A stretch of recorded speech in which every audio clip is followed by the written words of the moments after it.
Welcome to Fashion Designers Get Paid, a podcast for burnt out fashion designers who want to ditch the toxic rat race, say bye-bye to backstabbing bosses, and work with brands who value and respect them.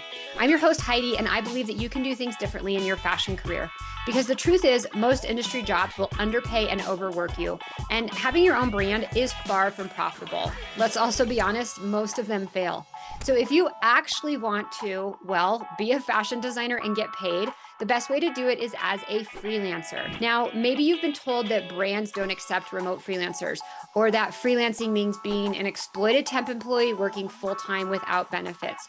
Or to work freelance, you have to be a rock star expert with all the skills from design through development.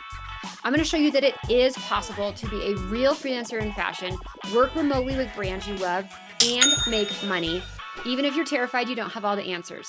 You got this, and I'm here to help you do it. In this episode, you'll hear a clip from a one-on-one strategy session with one of my FAST students, Sarah Watley. Sarah's a freelance technical designer and had questions about how to review samples and protos remotely. Does the sample come to her or to her client? And how does that whole process work? And also, how's the pattern maker involved in everything? So I talked Sarah through a few different scenarios of how she can handle sample and proto reviews remotely to make sure that deadlines are met and development still stays on track. We also go through when the pattern maker may or may not be involved in the process. Let's get to it. Oh, I did have a question about Yeah.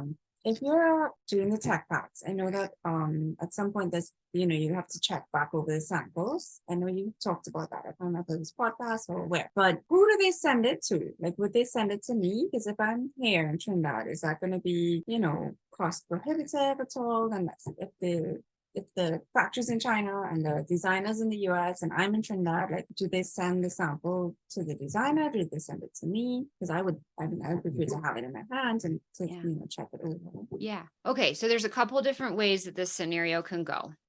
And I hear this question quite often. So one is you don't actually do anything with the samples. Like, you just do the tech pack and like they take it and run, because then doing protos and maybe fittings and stuff is a step beyond offering tech packs. You totally can offer that service, but some Right. people do tech packs and then they'll answer And that's questions accordingly, but like, that's it. They're not then doing like proto reviews and fittings and stuff. Okay. So that's kind of option one. But if you do want to do the sample review, which it sounds like you do, there's a couple options. Option one is the sample can come to either you or the brand first for one of you guys to review, make comments. You can maybe even hop on Zoom and do comments together. And then whoever has the sample then mails it to the other person. Okay. So that adds a lot of time, right? To have the sample then go here and then there, right? Option two is the factory makes two samples. So the brand pays a little bit more for sampling, and then the factory sends one to each of you. So then this saves time. There's, of course, there's shipping costs, and the brand is responsible for all of the shipping costs.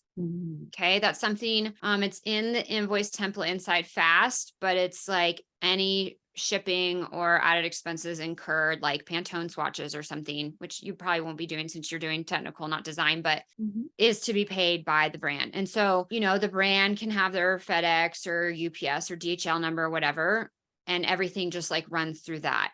As a brand, that's something you have to absorb, their shipping expenses. So my preferred method is the two samples, and one goes to each.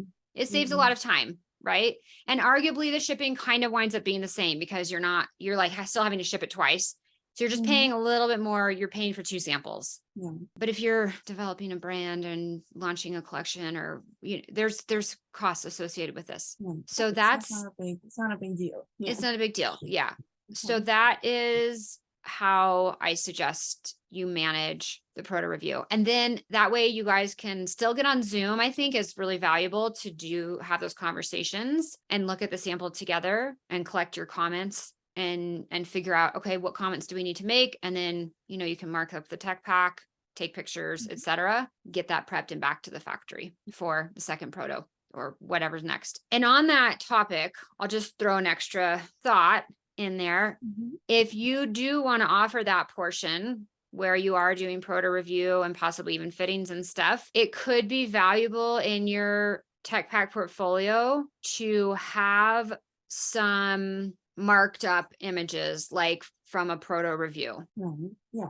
right? So like you I said, think you I've have, seen it. Yeah. you know what I'm talking about, right? Where you have a Mhm. picture of the garment and you're like trying to instruct the factory of like how to move the seam line over, and you kind of draw on top of it in Mhm. Illustrator and like the directions, the arrows and all the stuff, the proto comments. So does the person who do like a pattern maker or the person who does clothes, do they get involved in that stuff, the photo review and the, or is that just They they're just might, totally apart? I Okay. mean, it just kind of depends on how the company's run. Like every company is going to be a little bit But that's different, it. right? Yeah, well, I guess that's what I don't have a full idea of how it works, but as you're saying, it's different from company to company. It's different from company to company because sometimes the pattern maker arguably could do all the fitting components of the proto, because a proto can also stand in as a fit sample, right? So, but they wouldn't do like construction stuff, right? Mhm. I mean, they could, but that's a little bit more leans into the technical designer role. And again, it depends Right. on the brand, right? Every brand's a little bit different. And honestly, it kind of depends on the size of the brand. The larger the brand, the more segmented each role is going to be, right? The Mhm. smaller the Mhm. brand, each role is going to do like a lot more Yeah, stuff, right? right. That's what I guess I'm So, more familiar with.